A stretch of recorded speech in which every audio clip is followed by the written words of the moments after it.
Arten le dice a Gary: procura profundizar en la sensación de no necesitar nada. Si precisas algo, significa que vives en un lugar de escasez. Por ejemplo, si quieres dinero para un proyecto, piensa en el dinero como una herramienta que puedes usar para extender el amor. No importa que lo estés extendiendo dentro de una ilusión. Lo importante es el amor que es real y la sensación de abundancia que proviene de no necesitar nada. A continuación también puedes extender esa abundancia, como dice el curso. Por lo tanto, comparte tu abundancia libremente y enseña a tus hermanos a conocer la suya. Gary le dice: eso también ocurre en las relaciones. Uno no debería ir detrás de una persona porque la necesita. Si precisas de alguien, eres carente. Pero si no la necesitas, puedes unirte a esa persona a partir de una conciencia mutua de abundancia. Y Pulsar le responde: sí, esto es aplicable a las relaciones, al dinero, a cualquier cosa. Lo que importa es que actúes con el amor del Espíritu Santo y no para la glorificación del ego. No es lo que haces, sino con quién lo haces, con el ego o con el Espíritu Santo. Arten agrega: mucha gente piensa que lo importante es lo que hace y lo usa como una manera sutil de glorificarse y de glorificar su inteligencia. Sin embargo, lo que realmente importa es el amor. Si vienes de un lugar de amor, entonces lo que haces puede estar guiado por el Espíritu. Y Gary les dice: sí, es como cuando descubrieron cómo desintegrar el átomo y vino la era nuclear. ¿Qué fue lo primero que hicieron con ello? Construir una bomba. Es posible que haya requerido inteligencia, pero no requirió amor. Y Arten le dice: por eso Einstein planteó una pregunta seria: ¿es buena la especie humana? Y Gary le dice: teniendo en cuenta la naturaleza del ego, es una pregunta legítima. Bajo el dominio del ego, la especie humana está, en el mejor de los casos, dividida entre el bien y el mal, y eso en un buen día. Solo si la mente está dominada por los pensamientos del Espíritu Santo, algo que tenemos que elegir por nosotros mismos, los humanos nos hacemos cada vez mejores y al fin retornamos a lo divino. Arten dice: bien dicho. Y Gary le responde: me gusta lo que has manifestado de que la inteligencia sin amor no es nada.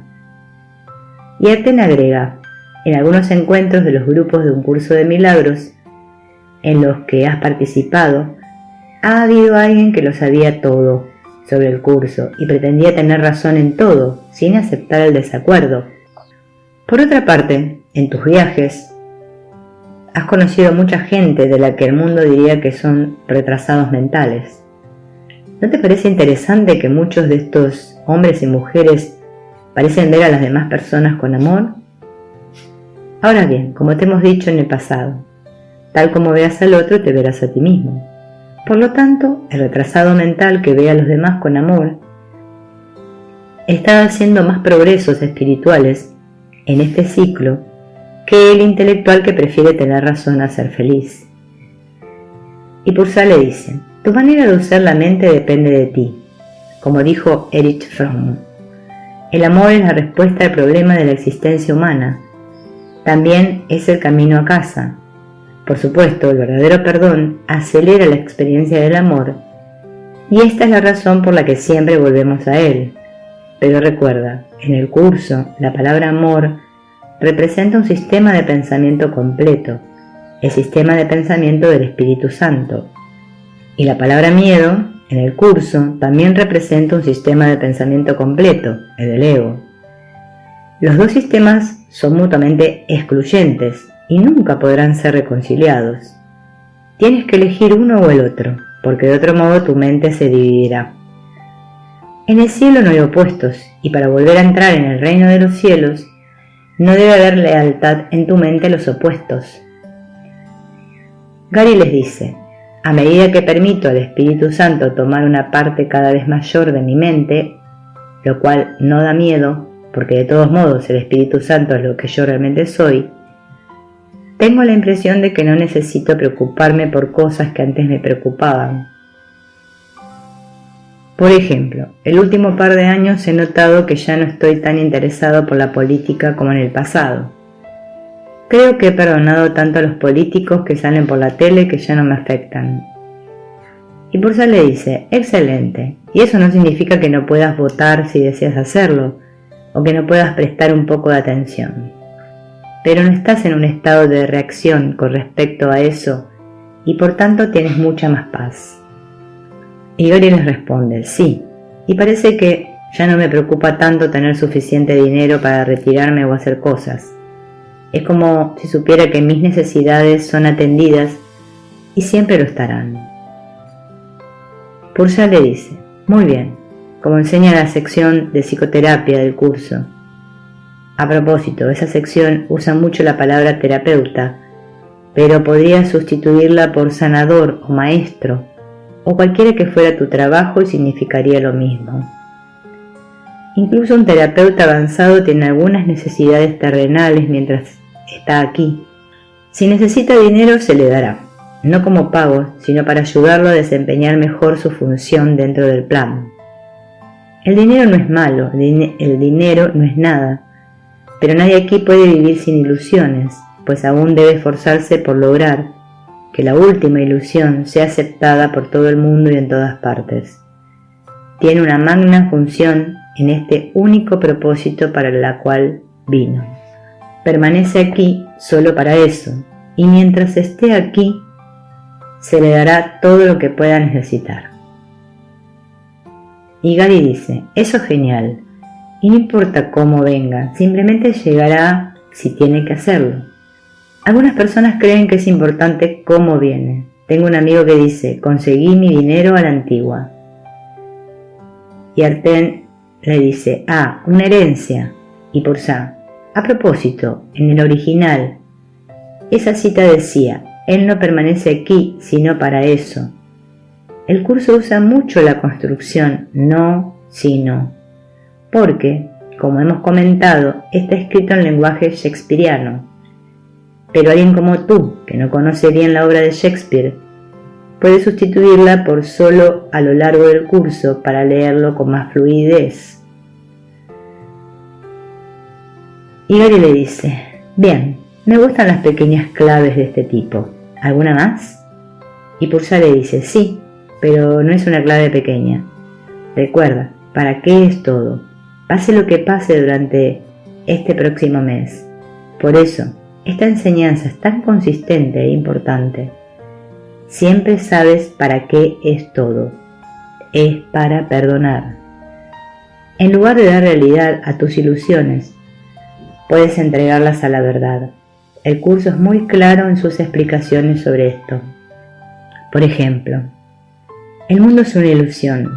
Aquellos que eligen venir a él andan buscando un lugar donde poder ser ilusiones y así escapar su propia realidad.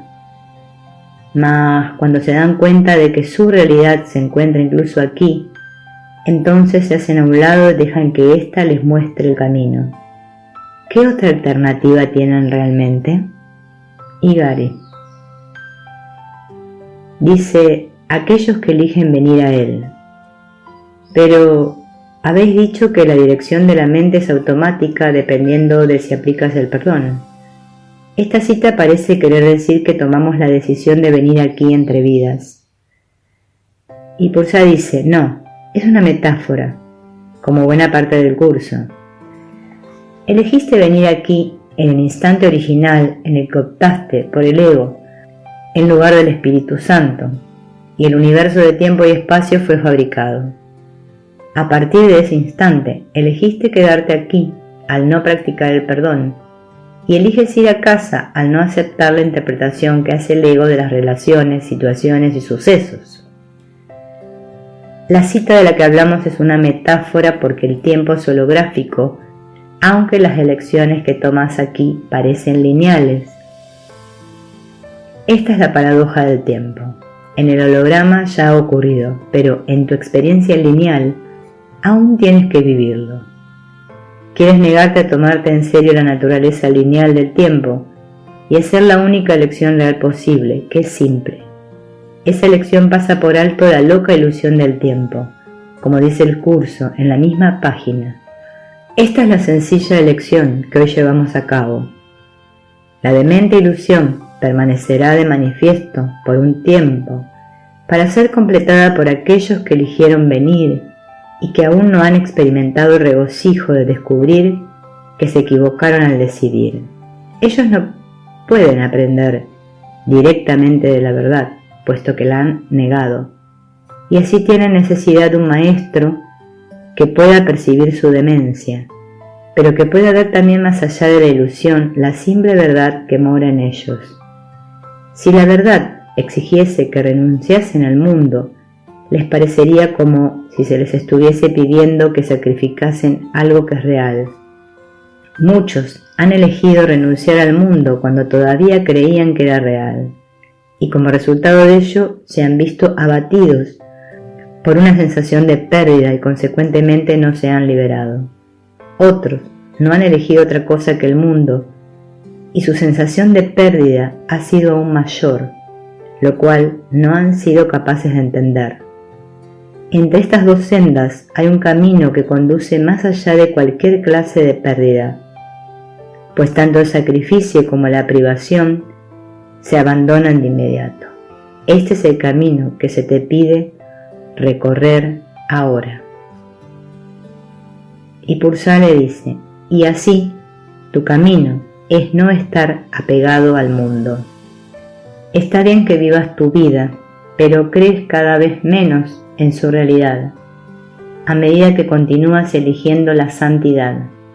Al mantener la realidad de la santidad en el fondo de tu mente, mientras cumples tus funciones mundanas, la experiencia de la realidad del falso mundo se deshace poco a poco, y a medida que se deshace es reemplazada de manera natural por la experiencia de tu verdadera naturaleza, que es eterna.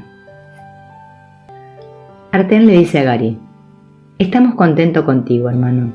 No dudes en llamarnos mentalmente cuando te sientas en dificultades y hablaremos. También volveremos a verte cuando sea el momento.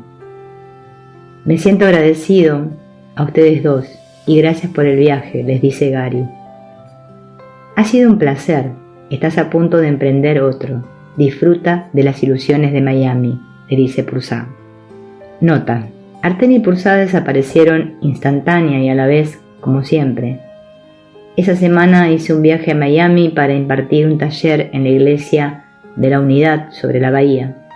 La mayor parte de la congregación y de los participantes en el taller hablaban español, y yo iba a usar un intérprete por segunda vez.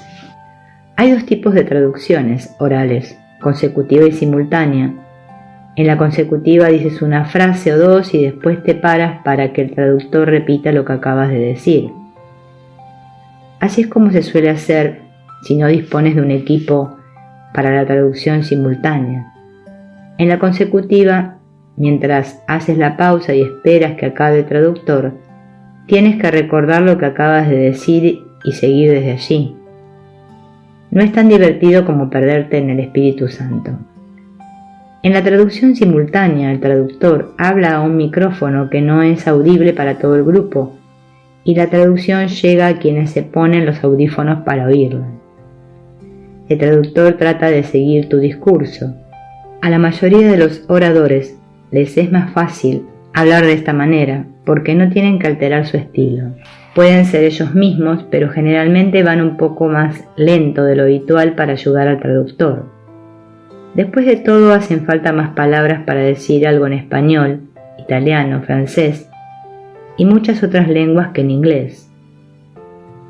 Iba a tener una traducción simultánea en Miami. El nombre de mi traductor era Jesús. Jesús era un hombre listo y bondadoso. Hizo un trabajo estupendo al interpretar lo que yo decía, y el taller fue muy bien. Posteriormente recurrí a profesionales para traducción simultánea en México, con un resultado similar. Mi primer libro había sido publicado en español y los traductores me dijeron que la traducción era muy buena.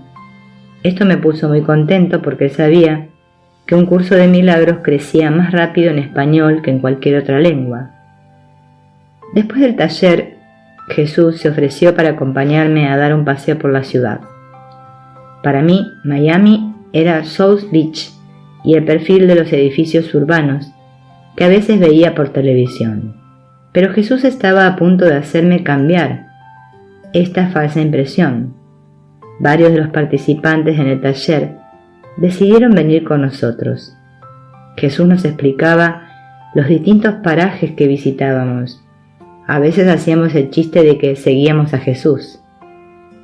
Poco antes de que yo fuera a Miami, un fanático político estadounidense había visitado la ciudad y había dicho que era como un país del tercer mundo. Por lo que yo veía, ese comentario solo podía ser resultado del racismo. De hecho, luego leí un estudio en que se clasificaba a Miami como la ciudad más limpia de Estados Unidos. Para ver tercermundismo en Estados Unidos, es mejor ir a los aeropuertos, La Guardia o Kennedy en Nueva York. Estoy seguro de que muchas de las personas que visitan por primera vez Estados Unidos se sienten impactadas por lo que ven. Me refiero al estado de estos aeropuertos envejecidos.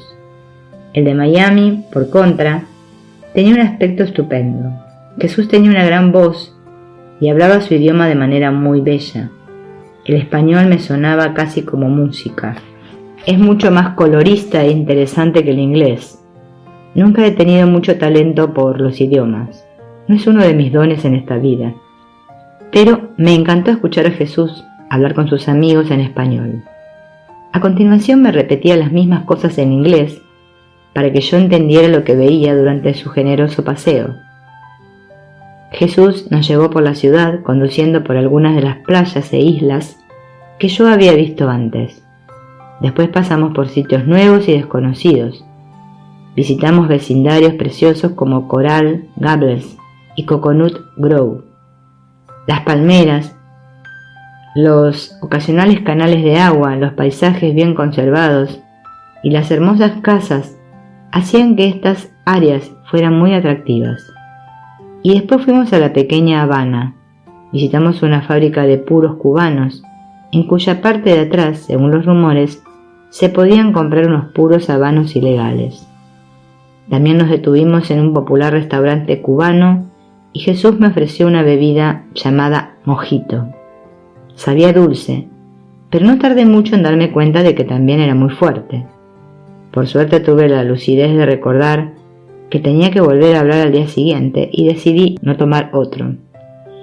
La calidez y cercanía de mis nuevos amigos latinos me pareció muy gratificante. Sabía que me gustaría volver a Miami. Además, me había hecho muy amigo de un tipo llamado Gene Bogart y su esposa Helen, que vivían 40 minutos al norte, en Boca Ratón, cerca de Fort Lauderdale. Cuando nos conocimos, Gene me pidió que hiciera una grabación para iPod con él. Para mostrar lo avanzado que estoy a nivel técnico, ni siquiera sabía lo que son las grabaciones para iPod. Así lanzamos las grabaciones de Gary Reynolds para iPod, con Gene como presentador y productor. Me sorprendió la cantidad de gente de todo el mundo que respondió de forma favorable. Pronto estuvimos entre los 10 primeros de las listas en la categoría espiritual de iTunes. Gene y yo llevábamos vidas paralelas. Teníamos la misma edad y habíamos sido guitarristas profesionales durante 20 años. Ambos entendíamos un curso de milagros, sobre todo debido a mis maestros y la desaparición, y pensábamos lo mismo sobre muchos temas. Ahora podíamos ver que el área de Miami-Fort Lauderdale sería muy atractiva para mí en el futuro, especialmente en temporada alta, como solía decir Frank Sinatra en el Hotel Fontainebleau. Y entonces, de repente, recordé algo que mis profesores y el curso me habían preguntado más de una vez. ¿Para qué es? Un curso de milagros no se centra en perdonar las cosas buenas. No es ahí donde reside tu culpa inconsciente y donde puede salir a la superficie. El curso se enfoca en las ocasiones en las que puedes sentir enfado, incluso enojo. De hecho, enseña que un sentimiento incómodo es igual que cualquier otro sentimiento incómodo, ya sea grande, pequeño, porque no es paz. La belleza que veía en el mundo, que sabía que era subjetiva, no me quitaba la paz, de modo que me di cuenta de que no era un problema. Sabía que J nunca querría que me sintiera culpable, y el curso no parecía estar muy preocupado por perdonar hermosos atardeceres u obras de arte, pues el propio curso es una de ellas, de modo que decidí recordar con más frecuencia que la belleza que veía fuera de mí era un símbolo de la belleza y la abundancia que tenía dentro. No era real, de modo que no había que sentirse culpable por disfrutar de ella. De hecho, era posible que fuera para darme cuenta de que no soy culpable, en especial si venía de un lugar de amor cuando disfrutaba de las cosas. Y en cuanto a las cosas de este mundo, que no son hermosas, me mantenía muy ocupado aplicando el perdón. A la semana siguiente, Karen y yo fuimos a Hawái. Tenía que hacer 2 talleres, uno en la asombrosa isla de Kauai y otro a la semana siguiente en la hermosa isla de Oahu, conocida como lugar de reunión. También íbamos a aprovechar para pasar la mayor parte de las 2 semanas allí de vacaciones. Estas vacaciones fueron cualquier cosa menos reparadoras. Kauai es un vórtice de energía. La gente dice que allí ocurren cosas extrañas, sobre todo las noches de luna nueva. A pesar de que era muy consciente de que la energía no es real, como nada que pueda cambiar o transformarse, seguía interesándome cómo este tipo de cosas se correlacionan con el guión que parecemos representar en el tiempo y el espacio. Mis profesores me habían dicho hace años que la astrología, a menudo, coincide con el guión establecido al comienzo del tiempo. En la gran proyección todo está conectado, cada suceso predestinado. La primera noche de nuestra estancia en Kauai, un lector de mis libros, que estaba de visita procedente de Arabia Saudí, decidió organizar una fiesta para mí en una casa de la orilla norte. Mi agente, Jan, asistiría junto con algunos amigos que había hecho durante los 3 años que llevaba visitando las islas. La fiesta se convirtió en un asunto muy tumultuoso. Recuerdo compartir con los aproximadamente 40 asistentes un brindis que había aprendido de una mujer irlandesa que conocía. Decía así: no soy un gran bebedor, 1 o como muchos 2. Con 3 estoy debajo de la mesa y con 4 debajo del anfitrión. Aunque hubo risas, seguro que algunos de los presentes se quedaron sorprendidos por su naturaleza terrenal. Para muchos estudiantes espirituales, la espiritualidad es incompatible con pasarlo bien. La noche avanzaba y mi anfitrión presentó la actuación de un par de excelentes bailarinas de la danza del vientre. Parece que había leído sobre algunas de mis preferencias y, por supuesto, consideré una obligación cultural observar a estas bailarinas de cerca. En un momento dado, un estudiante que aún no estaba familiarizado con un curso de milagros se acercó para preguntarme: ¿son todas las fiestas del curso así de salvajes? Le dije que casi nunca, pero que no me quejaba. A Karen no le sentó bien cómo se desarrollaba la fiesta. Me dijo que miraba fijamente a las bailarinas e incluso bailaba con ellas de cerca, y probablemente tuviera razón. Al final de la noche tuvimos una discusión y ella se fue sin mí. Pasé la noche en la casa donde se había celebrado la fiesta. Después me enteré de que mi anfitrión y la mujer con la que vivía también habían tenido una discusión aquella noche y se habían separado. No culpo de esto a nada, excepto el hecho de que las cosas pasan cuando tienen que pasar.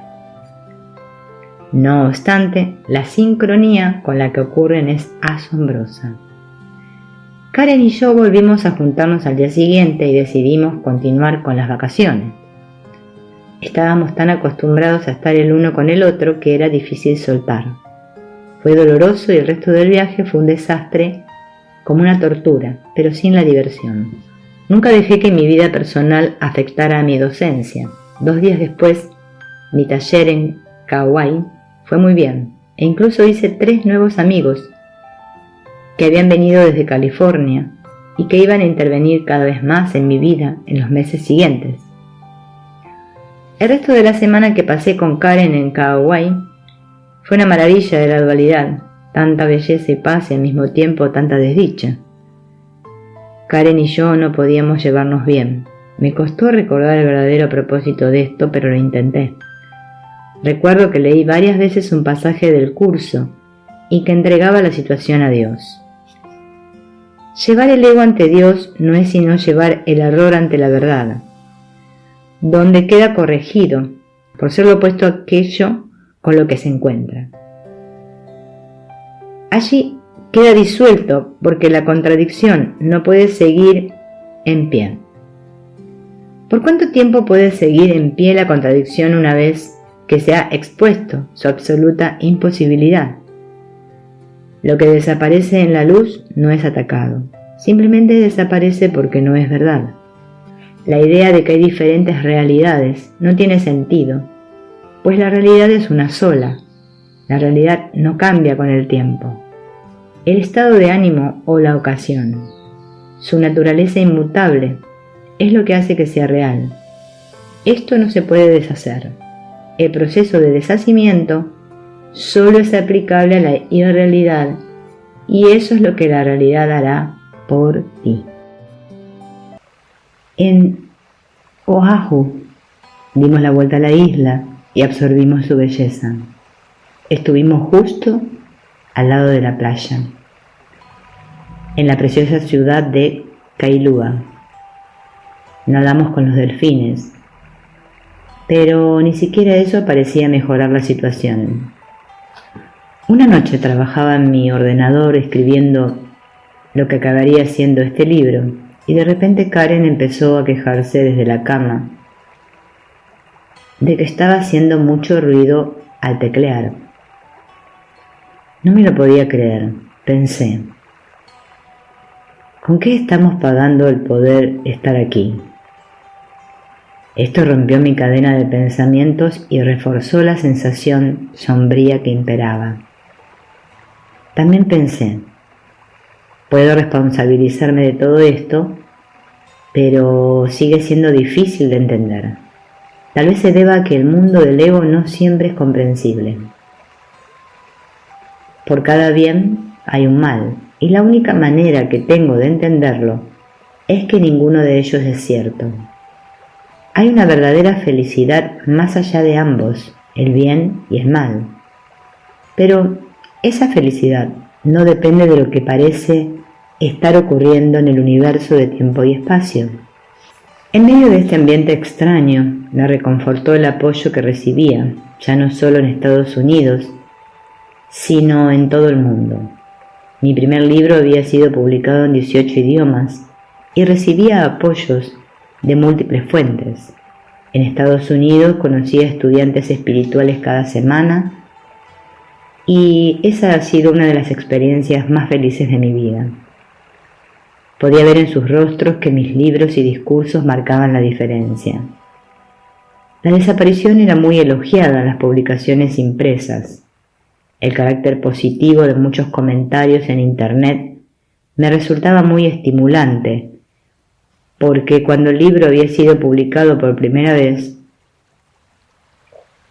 había sido despedazado por algunos supuestos estudiantes del curso, cuya principal queja era que estaba bastante de acuerdo con las enseñanzas de Ken Wapnick, a quien Arten y Pursá habían descrito como el mejor maestro del curso.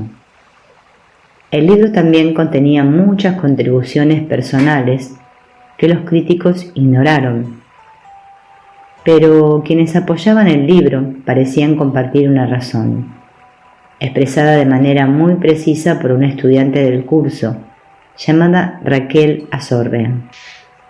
Habiendo sido buscadora espiritual durante mucho tiempo y siendo también una estudiante experimentada y profesora de un curso de milagros, debo decir que este es, con diferencia, el mejor libro que se ha escrito nunca sobre el curso. Hay una prueba que lo dice todo. La gente ha estado leyendo otros libros sobre el curso durante 30 años. Después vuelven a leer y estudiar el curso por sí mismos o en sus grupos de estudio y siguen sin entenderlo. Lo sé. Los he visto y he sido uno de ellos. Pero después viene este libro y la gente se siente animada y revitalizada con respecto al curso, porque después de leerlo vuelven a leer el curso o vuelven a los grupos de estudio y lo entienden perfectamente. Esto no había ocurrido nunca anteriormente. Además, los estudiantes nuevos están viniendo al curso muy animados y entendiéndolo. Gracias, Gary Renard. Quienes quiera que sean, tú y tus maestros. Con la desaparición del universo, un curso de milagros es algo completamente nuevo y mucho más divertido. Mi taller en Oahu, en la Iglesia de la Unidad en Cabeza de Diamante, fue especialmente gratificante, no solo por la gente, que era estupenda, sino por el lugar exquisito. Me empapé del ambiente y de la unión que pude sentir entre los asistentes. Después de nuestro segundo fin de semana en Hawái, Karen voló de vuelta a Maine, donde tenía que retornar su trabajo, y yo partí hacia mi siguiente aventura en San Francisco, donde estaba a punto de celebrarse una gran conferencia de un curso de milagros. No tenía ni idea de qué me esperaría a continuación cuando volviera a Maine, pero sabía una cosa: no sería real. Mientras me alejaba de Cabeza de Diamante y me dirigía hacia la costa oeste de Estados Unidos, me sentía más decidido que nunca a recordar que solo hay una cosa importante. Como dice J, su reino no tiene límites ni fin, ni hay nada en él que no sea perfecto y eterno. Tú eres todo esto, y no hay nada aparte de esto que pueda ser lo que tú eres. Capítulo 3. El guión está escrito, pero no está grabado en piedra. La naturaleza de las dimensiones. El propósito de este libro es que aprendas a conocerte a ti mismo. Has enseñado lo que eres, pero no has permitido que lo que eres te enseñe a ti. Después de algunos años de viajar por las principales ciudades de Norteamérica, había llegado a la conclusión de que 2 de ellas eran las más hermosas. Por supuesto, esto es una opinión personal y cualquiera puede pensar diferente. Había estado en San Francisco 2 veces antes, en una ocasión para dirigir un taller en Movie Woods para mis anfitriones, The Community Miracles Center, y en otra para dar una charla con mi primer editor, Patrick Miller, gracias a cuya editorial Fearless Books, La desaparición del universo estaba en el mapa. Patrick y yo habíamos colaborado para conseguir mucha publicidad gratuita en Internet, saltando de una página de espiritualidad a otra, de modo que cuando un editor más grande, Hay House, retomó el proyecto, el libro ya estaba en cada librería de la cadena Barnes y Noble de Estados Unidos. En mi segunda visita al área de la bahía, Patrick tuvo la amabilidad de enseñarme San Francisco. También me llevó a las colinas de Berkeley, que ofrecían unas vistas panorámicas sobresalientes.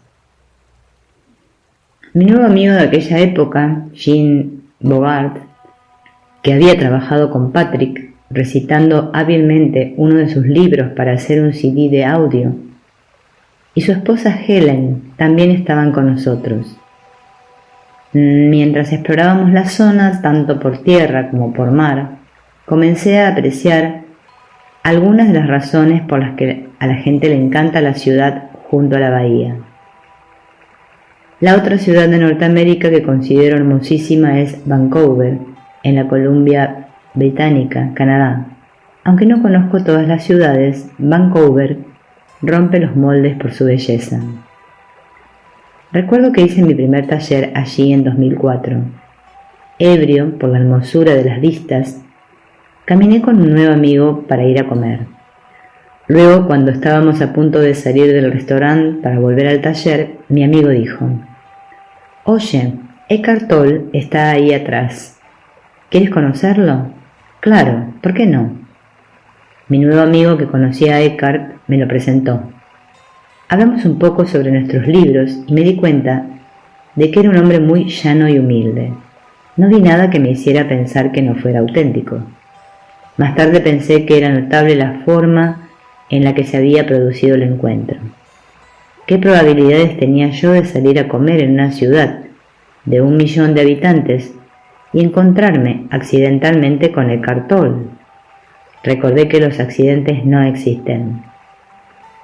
En el plazo de 1 año, a ambos nos habían filmado para aparecer en una película titulada Luminarias Vivientes. No fue un gran éxito de taquilla, pero la vieron cientos de miles de personas y ayudó a difundir mi trabajo. Luego me entrevistaron para más películas que fueron saliendo a la luz a lo largo de los 2 años siguientes. Una cosa lleva a la otra. Y yo quería volver a Vancouver solo para ver la ciudad, tanto si daba una conferencia como si no. En San Francisco me trataron como a una estrella del rock.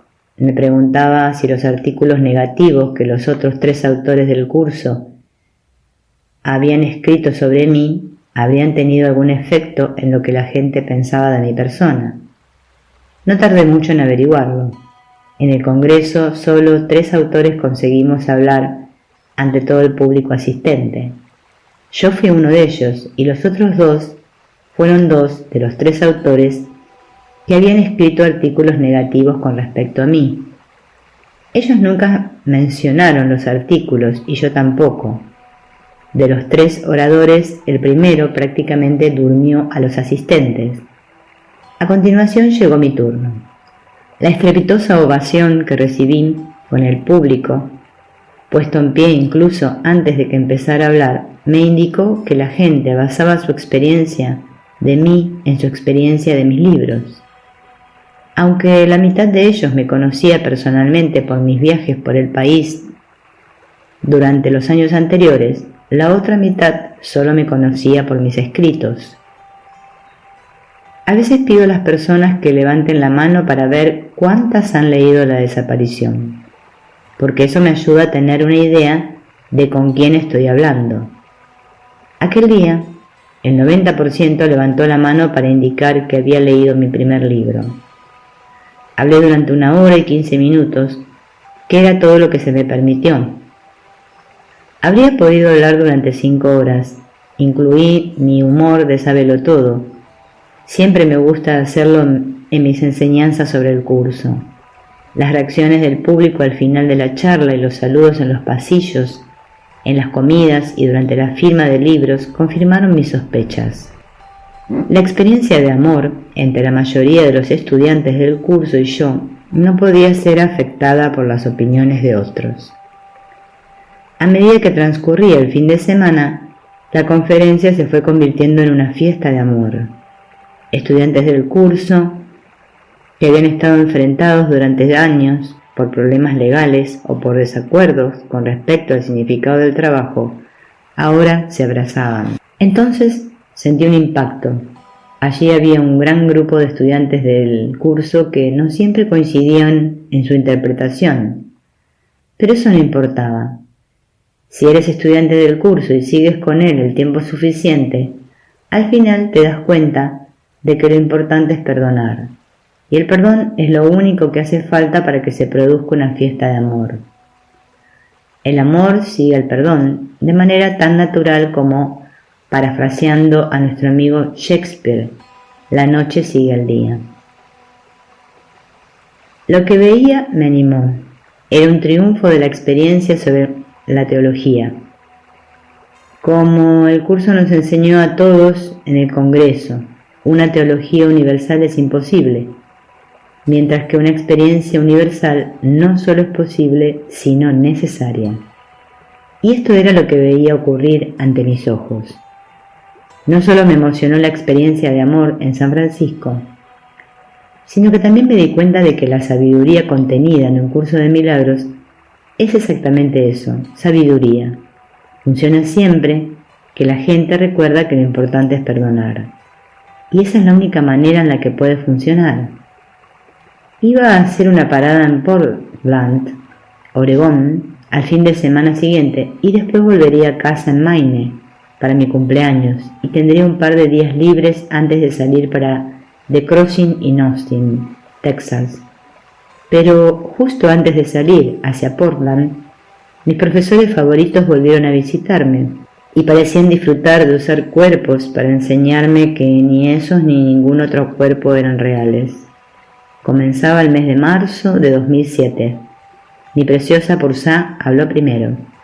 Figura, felicidades, les has dado un buen repaso vivificante. Y Artel le dijo, sí, por más que deteste admitirlo, lo has hecho decentemente. Y Gary les respondió, vale, Artel, no te pongas tan sentimental conmigo. De acuerdo, entonces hablemos de tu matrimonio, le dijo Artem. ¿Qué pasa con eso? Ay, sabía que eras cruel, a tu manera encantadora, le dijo Gary. Solo afronto lo evidente, querido hermano, dijo Artem. De acuerdo, ya se los dije, no sé qué hacer. Sigo ahí, y lo mismo le ocurre a Karen, pero no funciona. ¿Tienen algo que decir que me pueda ayudar?, les preguntó Gary. Y Artem le respondió, sí, ve a casa cuando sea el momento y retoma la situación desde allí. Te odio, le dijo Gary. ¿Por qué no te vas a dar una vuelta y me dejas acercarme a Pursa? Sé que me odias, le dijo Artem, pero no te importaría insinuarte a Pursa, ¿cierto? Y Pursa le dice, Gary ya sabe que, como maestro ascendido, en realidad no me interesa ese tipo de intimidad física. No es que haya nada malo en ello, pero mi amante es Dios. Y Gary le respondió, vamos, Pursa, acabará en un minuto y tú no sentirás nada. Y Pursa le dijo, por algún motivo lo dudo, pero solo como hipótesis. ¿Qué me dirías si realmente trataras de conquistarme con amor romántico? Y Gary le respondió, te diría que si tú fueras yo y yo fuera tú, te amaría más a ti de lo que me amo a mí. Pero si yo fuera el universo y tú fueras una galaxia, te consumiría y digeriría tu esencia con los intestinos de mi ser. Y Pursa le dice, apuesto que eso se lo dices a todas las chicas. Y Artem le dice, a pesar de tus resistencias, vamos a dejarte que vuelvas a casa con Karen y lo retomes desde allí. Y Pursa tenía razón, tu trabajo está yendo bien. Hay un tema que nos gustaría comentar contigo hoy, si estás dispuesto. Y Gary les respondió, suelen tener cosas interesantes que contar. ¿De qué se trata? Y esto no significa que haya renunciado a ti, Pursa. Y Artem le dice, ¿recuerdas aquella vez que te dijimos que habías practicado el perdón lo suficiente como para evitar un accidente automovilístico? Y Gary les responde, sí, estaba en el cine, había elegido una película muy mala y pensé que había tomado una mala decisión, pero después me dijeron que de no haber practicado el perdón, habría elegido otra película y habría salido a otra hora, con graves consecuencias. Gracias al perdón hubo una lección que ya no tuve que aprender. Mi aprendizaje hizo que la lección dolorosa fuera innecesaria y me llevó a otro tipo de escenario. Es algo parecido a lo que se dice al principio del curso. Se mencionan las dimensiones temporales y se dice que el milagro, que es el tipo de perdón que viene desde la causa y no desde el efecto, opera en todas las dimensiones temporales. La naturaleza de las dimensiones. Continuación. Artem le pregunta a Gary, ¿recuerdas aquella vez que te dijimos que habías practicado el perdón lo suficiente como para evitar un accidente automovilístico? Y Gary le responde, sí, estaba en el cine. Había elegido una película muy mal y pensé que había tomado una mala decisión. Pero después me dijisteis que de no haber practicado el perdón habría elegido otra película y habría salido a otra hora con graves consecuencias. Gracias al perdón hubo una lección que ya no tuve que aprender. Mi aprendizaje hizo que la lección dolorosa fuera innecesaria y me llevó a otro tipo de escenario. Es algo parecido a lo que se dice al principio del curso.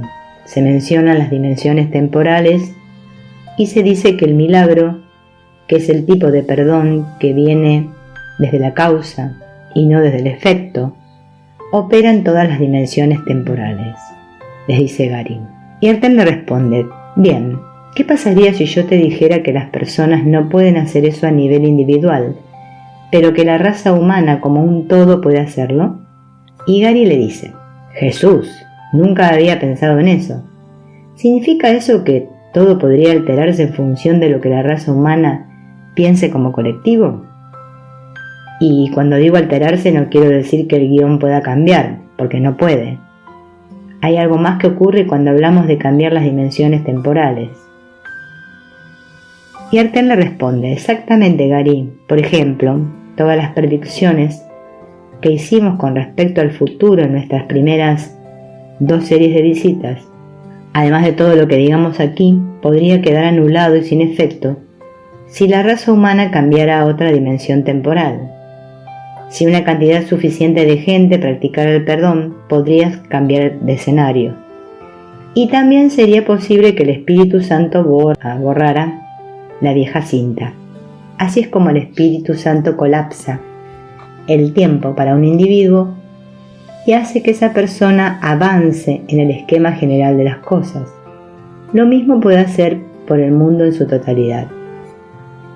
Purya le pregunta, ¿sabes que a veces alquilas un DVD que contiene finales alternativos?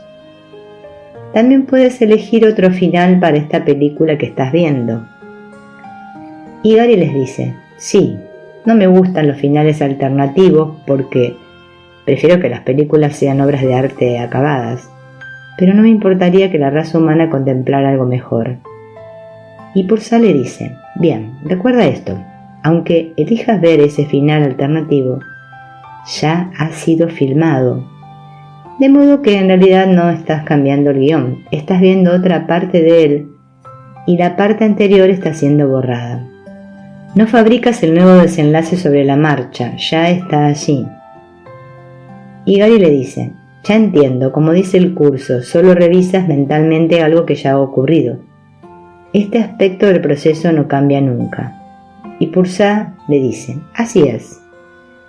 Y Gary le responde, de modo que volviendo al escenario que me mostraste antes, un dispositivo nuclear, no dijisteis qué tipo de dispositivo nuclear, y por lo que yo sé podría ser una sucia bomba. Podría estallar en una gran ciudad. Mencionasteis que hay 4 ciudades que son las que mayor riesgo corren de sufrir algún ataque: Nueva York, Los Ángeles, Londres y Tel Aviv. ¿Pero ahora decís que sería posible evitar ese ataque? Y Purya le dice, correcto, pero date cuenta de que no hemos dicho que lo evitaréis, hemos dicho que es posible evitarlo cambiando a un escenario diferente. Los individuos y la raza humana en su conjunto siempre determinan, mediante sus elecciones, las experiencias que van a tener. Y Arten le dice, ahora queremos advertirte algo. Practicar el perdón no garantiza que siempre vayas a tener un resultado agradable. Y tú no determinas si cambias de dimensión temporal.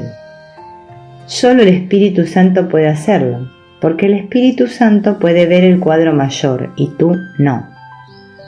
A Jesús no le dieron a experimentar cosas agradables al final de su aventura terrenal, pero el Espíritu Santo sabía que podía sobrellevarlas. Su perdón estaba tan avanzado que fue curado de toda culpa y por tanto no podía sentir ningún dolor. De modo que no esperes que siempre ocurran cosas buenas. Tu trabajo es perdonar pase lo que pase, y a medida que avances tienes que aprender a confiar en el Espíritu Santo. Estás haciéndolo y debes continuar. La raza humana en su totalidad debe hacer lo mismo. Hay algunos problemas importantes con los que lidiar a nivel de la forma. No son reales y nosotros no estamos aquí para darles realidad. pero podemos proporcionar algunos consejos con respecto a cómo perdonar estas cosas. Gary le dice: cuando dices estas cosas, parece que están ocurriendo muchas. Están el cambio climático y el terrorismo, y mucha gente pensó que el 21 de diciembre de 2012 sería el fin del mundo, de modo que plantearé la pregunta evidente: ¿qué hay de lo relacionado con 2012? Y Arten le dice: el mundo no va a acabar en 2012. Eso sería demasiado simple para el ego. El ego quiere que el juego continúe. Desde que se escribió el libro de Apocalipsis, en cada siglo ha habido varias ocasiones en que la gente, a veces mucha gente, ha pensado que el mundo se acabaría. Nunca es así. Como te hemos indicado antes, 2012 es el comienzo de un nuevo ciclo. Los ciclos se repiten de distintas formas. Como las cosas se han hecho más grandes y rápidas, parecerá diferente, pero en realidad no lo es. Difiere la forma, pero no en el contenido. En cuanto a la forma, parecerá que Estados Unidos empieza a cooperar mejor con el resto del mundo para resolver los problemas globales, como el cambio climático. Sin embargo, será difícil, porque se ha perdido mucho tiempo, y el país más poderoso del mundo ha sido parte del problema en lugar de ser parte de la solución. China e India también son parte del problema, y está claro que el clima del mundo está cada vez más alterado. Y Gary les dice: no es broma. Y Arten le dice: pero antes de ir mucho más lejos, cuéntanos un chiste. El tema que viene es bastante pesado y estaría bien aligerar un poco. Y Gary les dice: de acuerdo. Un tipo lee un anuncio en el periódico que dice: vendo un perro que habla por 100 euros. El tipo siente curiosidad, de modo que llama al número y lo orientan para llegar a la casa donde está el perro. Cuando llega, el hombre que quiere vender el perro le dice: el perro está en otra habitación, puedes ir allí y hablar con él si quieres. De modo que el tipo va a la otra habitación y comprueba que es cierto, el perro puede hablar. El perro le cuenta que antes estaba en la CIA y que lo enviaban a espiar, porque nadie sospechaba que un perro podía ser un espía. Había estado en el Kremlin espiando a los rusos y había proporcionado información de alto secreto a la CIA, y había hecho todo tipo de trabajos especiales. La agencia lo consideraba un héroe y consiguió retirarse a la misma edad que se retiran los humanos, pero en la equivalencia temporal de los perros. La agencia le había otorgado una pensión y ahora estaba pensando en escribir sus memorias. El tipo estaba asombrado. Fue al dueño y le dijo: ese perro habla de verdad. ¿No sabes lo que tienes aquí? Podrías conseguir 1.000.000 de euros. ¿Por qué lo vendes por 100 euros? Y el dueño le dice: ese perro es un mentiroso. Nunca hizo esas cosas.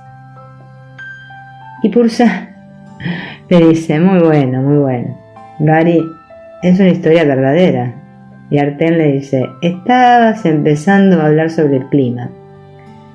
Y Gary les dice: ah, sí, lo noté por primera vez durante la tormenta de hielo que hubo aquí hace 9 años. La temperatura se mantuvo por debajo de los 15 grados durante días. Eso indica que todo está fatal. Se tuvieron que reemplazar la totalidad de los postes telefónicos del estado. Literalmente se partieron. Ocurrió en enero de 1998. Tuvieron que venir trabajadores de todo el país para cambiar los postes. Hicieron el trabajo en un mes y se los trató como héroes. Fue la primera vez que me di cuenta de lo revuelto que está el tiempo. Perdimos la electricidad en medio del invierno durante 23 días. Gracias a Dios los padres de Karen tenían una estufa de leña, pero nos jugamos la vida para llegar hasta allí. Y desde entonces ha habido en lo que hemos tenido nevadas récord. Pero el año pasado, el invierno de 2006-2007, no nevó en absoluto. La gente de la estación de esquí alucinó. Al mismo tiempo, la ciudad de Nueva York tuvo la mayor nevada en un solo día de su historia. Y en Oahu llovió durante 44 días seguidos.